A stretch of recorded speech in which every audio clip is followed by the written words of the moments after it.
attacks upon his mortal neighbors, for which he was once period so much dreaded in many portions of our island.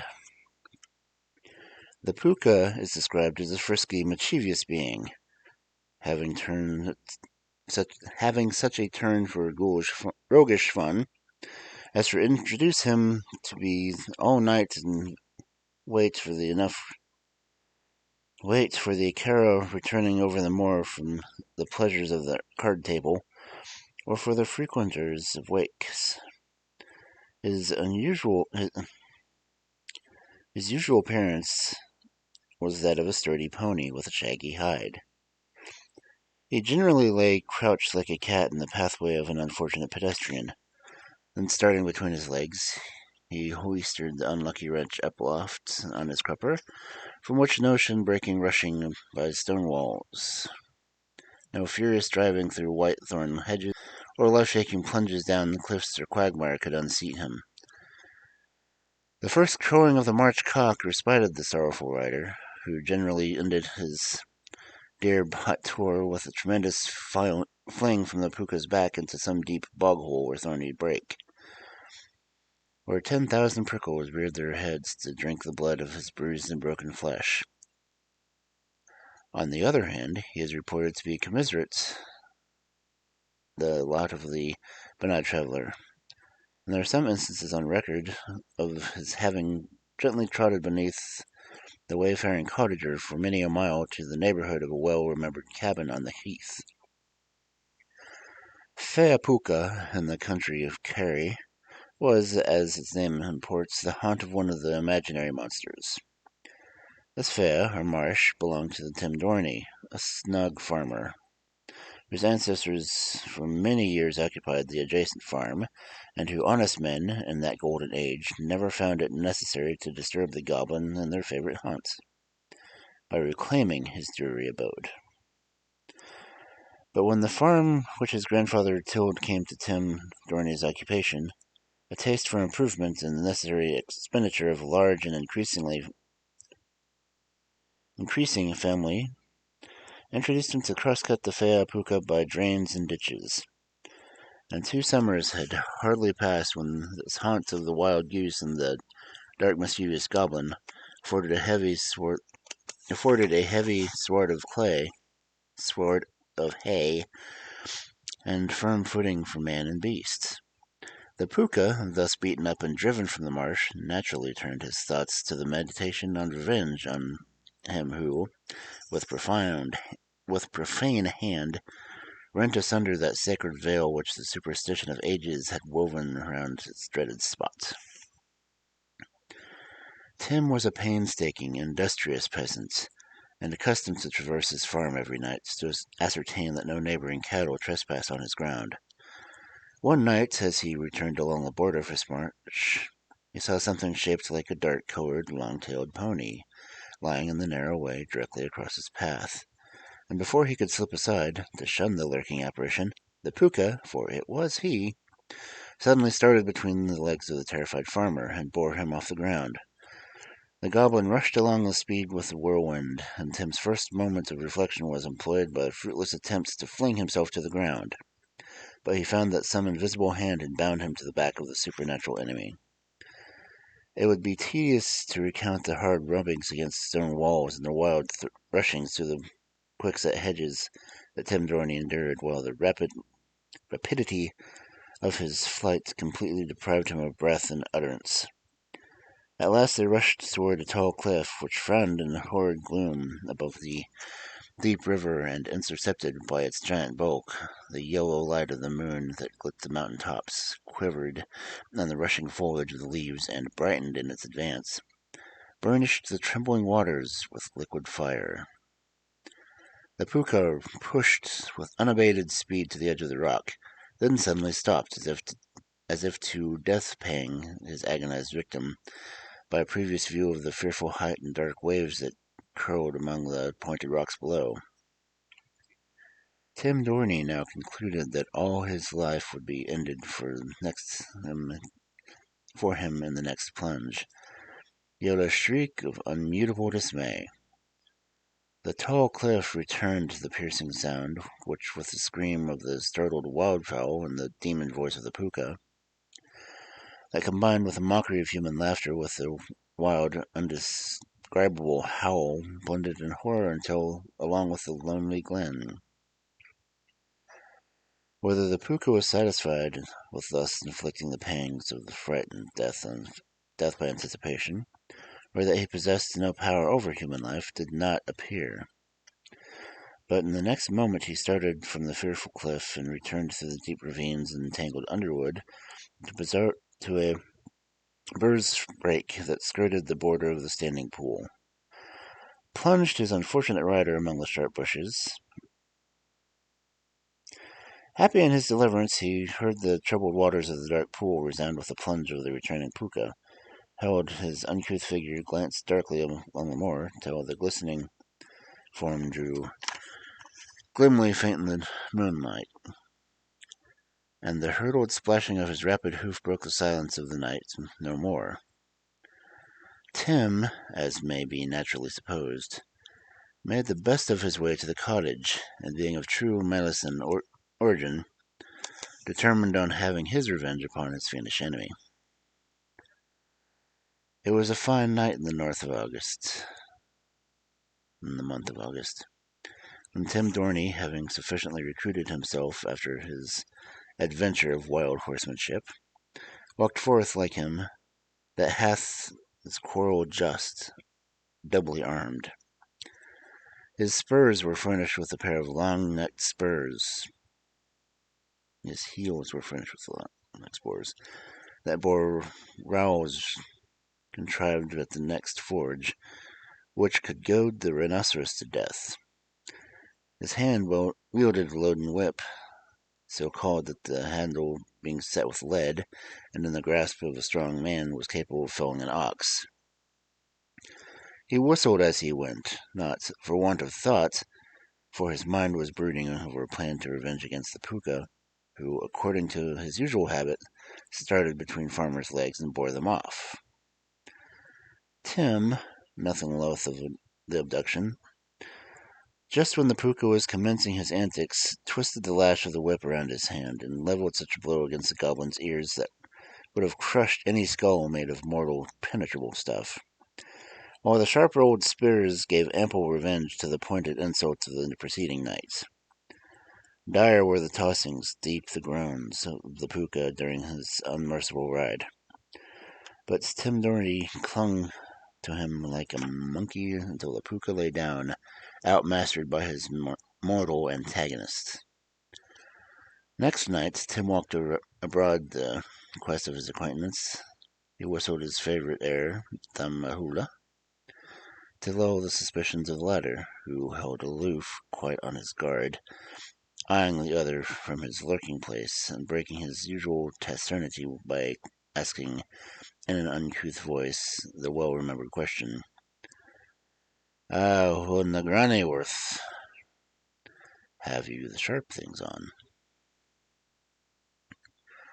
Some years had rolled their seasons around, and the Pooka seemed to have entirely forgotten his antagonist and his ancient dwelling of the marsh, when Tim Dorney had occasionally to visit a gossip's sister's cousin's brother-in-law, who had likely come after an absence of 25 years on board a man-of-war.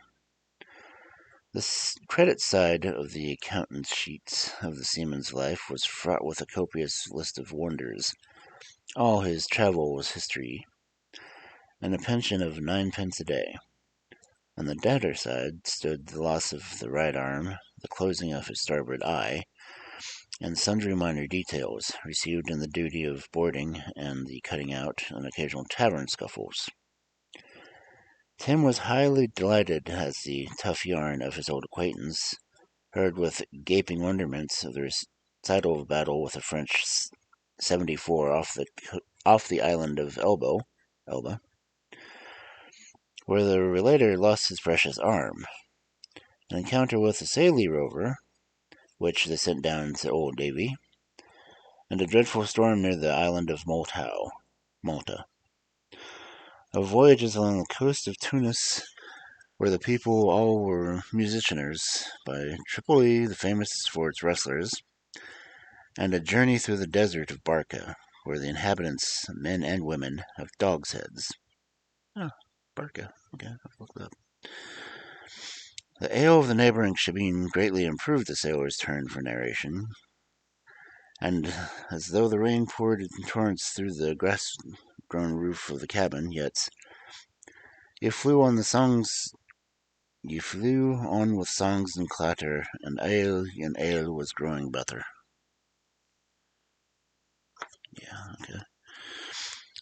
But Tim, being retained the night of Form 1 of a party that had engaged to play at cards for 200 of herrings, and he was famous Caro, he could not disappoint friends who mainly depended on Tim's address to carry off the wager. The rain had now ceased, and after grasping the sailor's hand and requesting his company of the given night of Pooka, he departed.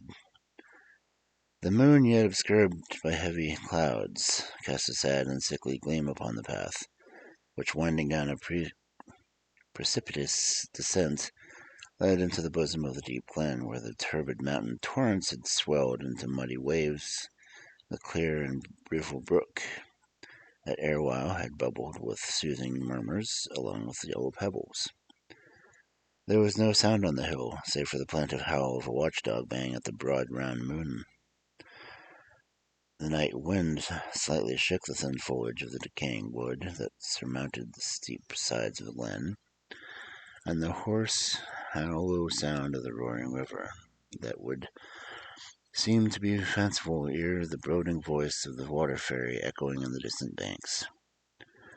Though Tim Dorney's education had taught him to people the loneliest scenes of beings of another life, yet he passed unappalled to the brink of the torrent, and sighed to behold the force of the stream left him little chance of crossing over with safety. While he loitered along the bank, he was agreeably surprised to behold a little cove, which led into a ford, a small horse, resembling a carry pony. He was tied by the halter, and had a pillion sosa, or straw saddle, on his back, and into one of the foldings of the straw saddle was stuck a whitethorn plant. Tim, grateful for this favoring opportunity of moving homeward, had already raised his leg to mount when the titter of suppressed laughter behind a crag shook his heart with terror, and excited for a suspicion of the pony. He had not meddled with the whitethorn stick, for he rarely went to broad day and night unprovided choice hazel sapling.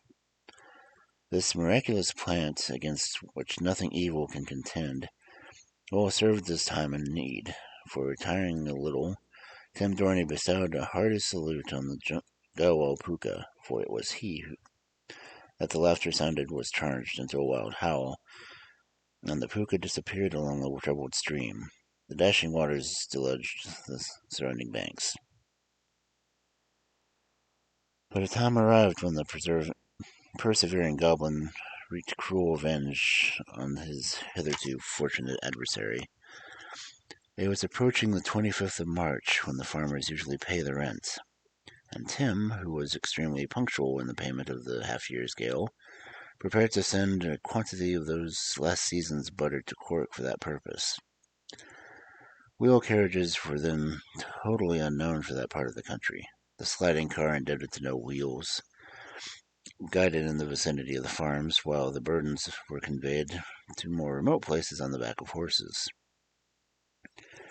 5 or 6 neighbors at this time were setting off to transmit the produce of the dairy to Cork, and Tim, with 4 stunted nags that usually ran wild and free on the mountains, fell into their company. Each little horse was generally laden with 2 full pounds of butter, but 1 or 2, whose owners were unable to furnish even the number of furskins, carried a large stone placed on the opposite side to balance the single one.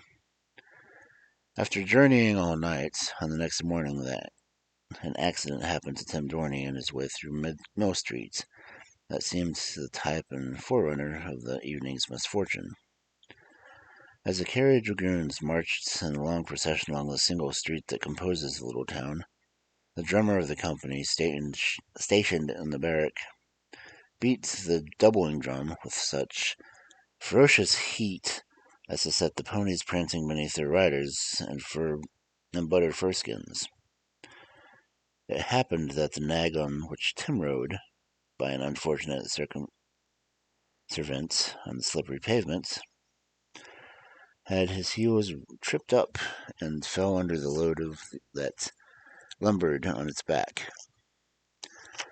The rider, whose Melosian irascibility was not much allayed by having the accident perpetrated on a red coat, drew his trusty hazel from its resting place between the firkins, and by its instantaneous application to the drummer's head, forced him to bite the dust.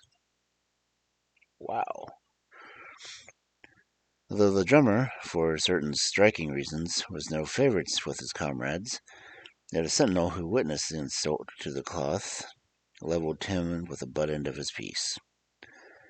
The alarm was given, the soldiers rushed thick and fast to assault the carriage dragoons, and as quick rushed the townfolk to their support. The reader's imagination must supply what I failed in deliberating. It will suffice to tell that after some broken heads and bayonet thrusts on both sides, the redcoats retreated to their stronghold, and the triumphant carrions were escorted by their faithful allies to the summit of Mushroom Mountain. By the evening, the caravan came within view of Blarney Castle. All the last rays of the declining sun tinged the arid turrets with golden hue. As the night breeze blew current and fierce, our travelers halted at a small public house on the road, to repel its chilling influence by the glass of spirits. While delay was hardly for a minute, as they hastened to overtake the horses that moved at a slow pace before them, but suddenly some strange disorder began to prevail among the animals. Some fled terrified along the road, others ran across the open common that extended to the right. And Tim Dorvan's train, particularly, were observed to reach a fearful and perpendicular descent, from whose edge of the road lay about 20 yards. Their terrified owner uttered a shriek of dread and despair when he beheld the misshapen, hairy Pooka urge his cattle to the steep cliff. It was only a work of a moment, but rushed as if by an irresistible impulse to a fatal brink, and tumbling headlong, one instant beheld their shattered, lifeless carcasses strew the bottom of the stream-worn ravine. The pointed rocks below staved the butter casks to pieces, and their contents were wholly lost. This was but the commencement of the train of misfortune for Tim Dooley. He was finally ejected from his snug, well-improved farm, for Pooka had been the occupation of his family for 150 years before, passed into the hands of strangers, and the descendants of Tim Dorney are homeless wanderers of the earth, and now such account which this day given by the remaining members of the family of the commencement of their misfortunes.